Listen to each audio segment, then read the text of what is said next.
जय शनिदेव। प्रिय दर्शकों, मैं राजेश जोशी आपका ज्योतिष जागृति केवल सत्य कार्यक्रम में आज फिर से स्वागत करता हूं। प्रिय दर्शकों, जैसा कि आप जानते हैं, हमारी श्रृंखला चली आ रही है केंद्र भावों के स्वामियों को लेकर। मैंने आपसे पहले भी कई बार कहा है कि केंद्र भाव खराब नहीं होते, लेकिन केंद्र भावों के स्वामी अगर मारक ग्रह बन जाते हैं तो वो अपनी दशा अंतरदशा में सदैव खराब रिजल्ट देते ही मिलते हैं, जातक की दिक्कत परेशानियों में कई गुना बढ़ोतरी करते ही मिलते हैं।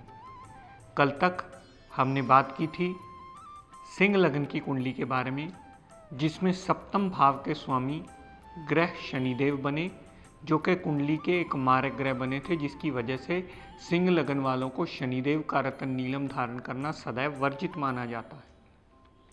प्रिय दर्शकों, अपनी इसी श्रृंखला को आगे कंटिन्यू करता हुआ बात करते हैं कन्या लगन की कुंडली।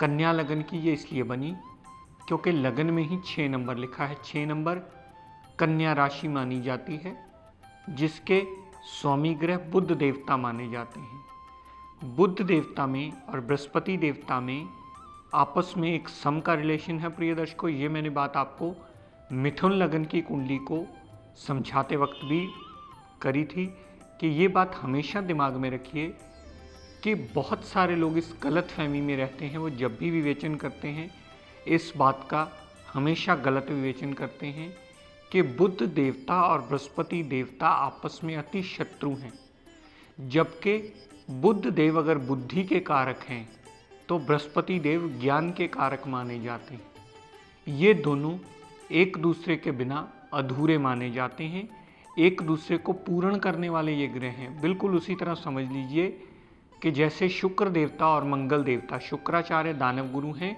मंगल देवता देवताओं के सेनापति हैं।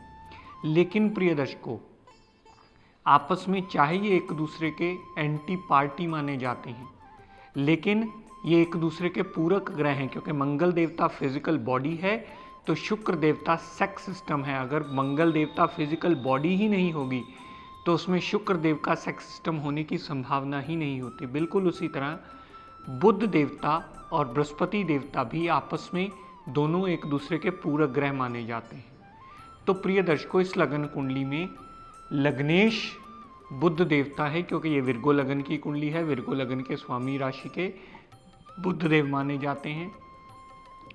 बुध देवता ने लगन भाव के स्वामी होने के साथ साथ लगन भाव आपका पर्सनैलिटी, बिहेवियर, एटीट्यूड, आपकी आउटलुक, आपका पूरा पर्सोना जो देखा जाता है वो लगन भाव से देखा जाता है, लग्नेश से देखा जाता है। बुध देवता ने साथ साथ में खुद को दशम भाव का स्वामी भी बनाया।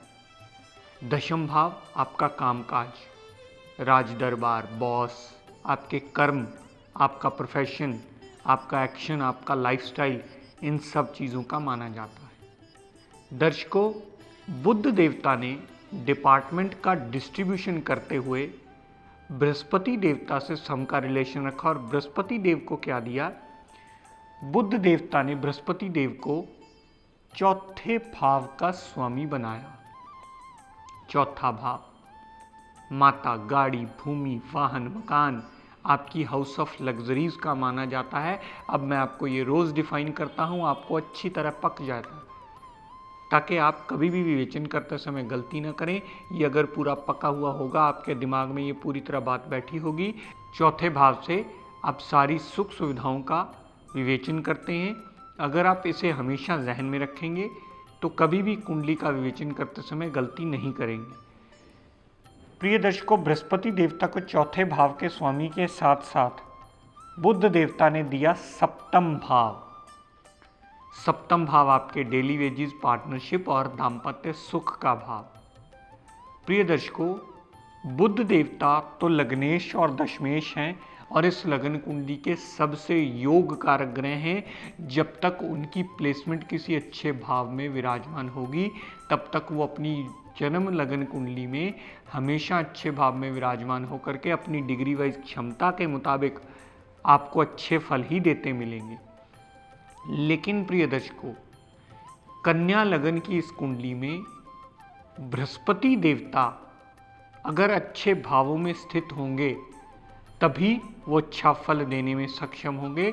अगर बृहस्पति देवता तीसरे भाव में हो तो यहां बृहस्पति देवता को केंद्र आधिपति दोष लग जाता है। जिस भी ग्रह की दोनों राशियां केंद्र में हों, लग्नेश को छोड़ करके प्रिय दर्शकों, लग्नेश को इस कैटेगरी में नहीं गिना जाता। ये भी विवेचन करते समय सदैव स्मरण रखिए, बहुत सारे लोग बुध देवता को ही केंद्र अधिपति दोष में ले लेते हैं, क्योंकि बुध देवता की भी दोनों राशियां केंद्र भाव में आती हैं। तो ये गलती मत कीजिएगा। ये छोटे छोटे बेसिक्स की हुई गलती आपके विवेचन का बंटाधार कर सकती है।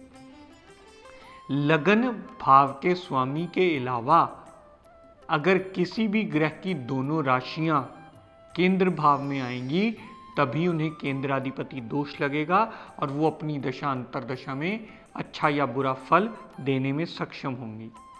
अगर बृहस्पति देवता कुंडली के तीसरे भाव में विराजमान है, तीसरे भाव में विराजमान होने से बृहस्पति देवता को पूर्ण केंद्राधिपति दोष लगा और वो अपनी दशा अंतरदशा में आपको सदैव दिक्कत, परेशानियां, अटकलें, मुश्किलें, टेंशन, ज़्यादा भागदौड़, छोटे भाई बहन से कलह क्लेश, फजूल का हार्डवर्क, फजूल का खपना हर कार्य के लिए करते ही मिलेंगे, क्योंकि तीसरे भाव में बृहस्पति देवता को पूर्ण केंद्राधिपति दोष लगता है और वो अच्छा फल देने में सक्षम नहीं होते। दर्शकों, इसके बाद बृहस्पति देवता अगर कुंडली के पंचम भाव में विराजमान हो, पंचम भाव में विराजमान होने से भी बृहस्पति देवता को पूर्णतः केंद्राधिपति दोष लगता है। अब बहुत सारे लोग इस उलझन में पड़ जाते हैं, सर पंचम भाव तो बहुत अच्छा होता, लेकिन प्रिय दर्शकों पंचम भाव बृहस्पति देवता की नीच राशि में आता है। अगर आपके पंचम भाव में बृहस्पति पड़े हैं तो बृहस्पति देवता अपनी नीच राशि में आ गए, तो पंचम भाव में बृहस्पति देवता के आने से भी उनको यहाँ भी केंद्राधिपति दोष लगता है। ऐसे जातक की न कभी माता से प्रॉपर बन पाती है, न कभी दाम्पत्य सुख में प्रॉपर वो सही ढंग से जी पाता। पत्नी से भी दिक्कत परेशानियां, पार्टनरशिप में भी दिक्कत परेशानियां, डेली वेजेस में भी दिक्कत परेशानियां, माता, गाड़ी, भूमि, वाहन, मकान, सारी सुख सुविधाएं लेने में भी उसे सदैव बृहस्पति की दशा अंतरदशा प्रॉब्लम्स देती ही मिलती है। तो पंचम भाव में भी बृहस्पति देव को केंद्राधिपति दोष लगता है। यहाँ पड़ा हुआ बृहस्पति देवता अपनी दशा अंतरदशा में माइंड, मेमोरी, विल पावर को तो वीक करता ही है, लव रोमांस में नाकामयाबी देता है, अनसर्टेन लॉस देता है, हमेशा जातक के लिए मेंटली डिस्टर्बेंस का कोई ना कोई कारण खड़ा ही रखता है। जातक स्टमक रिलेटेड प्रॉब्लम अक्सर झेलता है। यहाँ पर दिक्कत परेशानियाँ आकर के बृहस्पति देवता केंद्राधिपति दोष से दूषित होकर के अपनी दशा अंतरदशा में पूर्ण नेगेटिव रिजल्ट ही देते मिलते हैं। दर्शकों, यही बृहस्पति देवता कुंडली के छठे भाव में विराजमान हो, यहाँ भी बृहस्पति देवता को पूर्ण केंद्राधिपति दोष लगता है और वो दूषित होकर के अपनी दशा अंतरदशा में सदैव खराब रिजल्ट ही देता है। ऐसे ही केंद्राधिपति दोष बृहस्पति को अष्टम भाव में भी लगता है। प्रिय दर्शकों, यहाँ भी बृहस्पति देव की दशा अंतरदशा में जातक मृत्यु तुल्य कष्ट झेलता है और उसकी परेशानी जातक के लिए सदा बनी ही रहती है। दर्शकों, यही बृहस्पति देव अगर कुंडली के 12वें भाव में पड़े होंगे, यहाँ भी बृहस्पति देवता को केंद्राधिपति दोष लगता है और वो दूषित होकर अपनी दशा अंतरदशा में खराब रिजल्ट ही देते हैं। हमेशा उतना ये फल देंगे जितना उनमें डिग्री वाइज बलाबल और क्षमता होगी। दर्शकों, लगन में आए हुए बृहस्पति देवता अच्छा फल देंगे अपनी दशा अंतरदशा में अपनी डिग्री वाइज क्षमता और बलाबल के मुताबिक। दूसरा भाव बृहस्पति देवता का कारक भाव है, यहाँ भी वो हमेशा अच्छा फल देंगे अपनी दशा अंतरदशा में। चौथे भाव में आए हुए स्वय राशि के बृहस्पति देवता हंस नाम का पंच महापुरुष योग बना लेंगे, जो कि अपनी दशा अंतरदशा में बहुत ज़्यादा अच्छा रिजल्ट देने में सक्षम होंगे।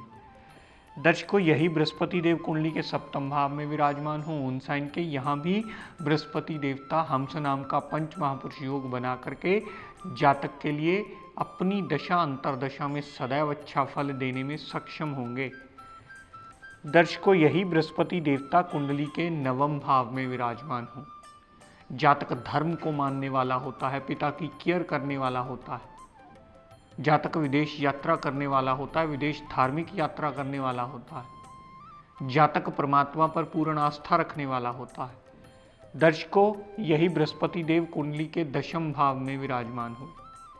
कुंडली के दशम भाव में विराजमान होने से, अपने कारक भाव में विराजमान होने से अपनी दशा अंतर्दशा में सदैव अच्छा फल देते ही मिलेंगे। दर्शकों, यही बृहस्पति देव दशम भाव में अपनी दशा अंतर्दशा में कामकाज में वृद्धि, कामकाज में इम्प्रूवमेंट, कामकाज का नया योग, कामकाज में एडिशन होना, जॉब में प्रमोशन होना, इंक्रीमेंट मिलना, ऐसे सारे अच्छे योग देते मिलेंगे। दर्शकों, यही बृहस्पति देवता कुंडली के 11वें भाव में विराजमान हो। अगर बृहस्पति देवता कुंडली के 11वें भाव में विराजमान हो तो यहाँ वो अपने कारक भाव में अपनी उच्च राशि के आ जाते हैं।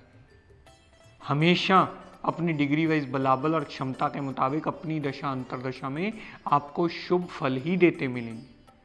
और प्रिय दर्शकों, अगर इस लगन कुंडली में किसी भी अच्छे भाव में बैठकर बृहस्पति देवता डिग्री वाइज बलाबल में कमज़ोर हैं, डिग्री वाइज बलाबल में उनमें कमी है, 0 डिग्री के हैं, अस्त अवस्था के हैं, 29 डिग्री पड़े हैं, तो आप बेशक पुखराज पहन सकते हैं और अपनी कुंडली को लाभ की स्थिति में ला सकते हैं। इस बात की गलतफहमी निकाल दीजिए कि इस लगन कुंडली में बृहस्पति देवता मारक होता है। इस लगन कुंडली में बृहस्पति भी अगर चौथे या सप्तम भाव में ओन साइन का यानी स्वय राशि आ जाए तो अपने आप में एक बहुत बड़ा राजयोग बना लेता है और वो सारी सुख सुविधाएं जातक के लिए लाने में, उसके डेली वेजेस को इम्प्रूवमेंट में लाने में बहुत बड़ा मेजर रोल प्ले करता है। तो प्रिय दर्शकों, अगर आपको पहली दूसरी बार ये बात ना समझ में आए और आपके दिमाग में सदा ये गलतफहमी हो कि बृहस्पति आपकी कुंडली में एक मारक ग्रह है क्योंकि वो सप्तमेश है, इस गलतफहमी को दिमाग से निकालिए। और अगर आपको ये पहली दूसरी बार बात पूर्ण ना समझ में आ पा रही हो तो अपने आसपास किसी भी विद्वान की मदद लीजिए और ये जानिए कि आपका बृहस्पति देवता अपनी दशा अंतर्दशा में क्या आपको अच्छा फल देने में सक्षम है या बुरा फल देने में सक्षम है, या अगर अच्छा फल देने में सक्षम है तो कितने प्रतिशत अच्छा फल, बुरा फल देने में सक्षम है और केंद्राधिपति दोष से दूषित है तो कितने प्रतिशत वो बुरा फल देने में सक्षम है। इस बात का निर्णय किए बिना अगर आप कुंडली का विवेचन करते हैं तो कभी भी सटीक कैलकुलेशन में आप नहीं पहुंच पाएंगे। सही सटीक कैलकुलेशन में तभी पहुंच पाएंगे जब बृहस्पति देवता की गणना, उसकी प्लेसमेंट देखकर आप निर्धारण करेंगे कि क्या वो राजयोग लेकर के बैठा है या वो केंद्राधिपति दोष से दूषित होकर तीसरे, पंचम, छठे, 8वें और 12वें भाव में बैठा है। तो उसके बाद इस बात का निर्णय कीजिए। प्रिय दर्शकों, कल इसी श्रृंखला को आगे कंटिन्यू करेंगे। कल हम बात करेंगे तुला लगन की कुंडली की। मेरी कोशिश रहेगी इसी तरह उसकी भी मैं आपको विस्तृत जानकारी देता चला जाऊं।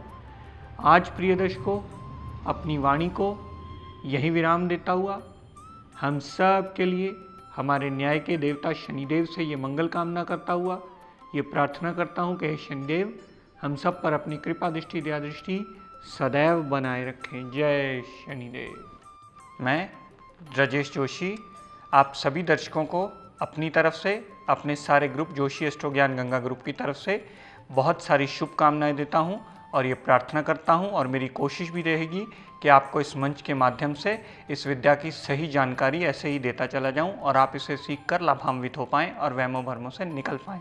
जय शनिदेव।